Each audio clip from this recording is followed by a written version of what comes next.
مع أصدقائها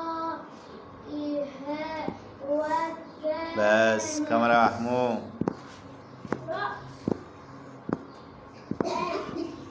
دمية من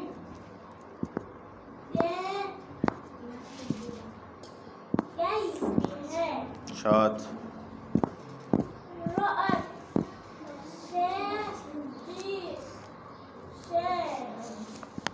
سلمى شاطرة شاطرة يا بيضة، شاطرة يا بيضة.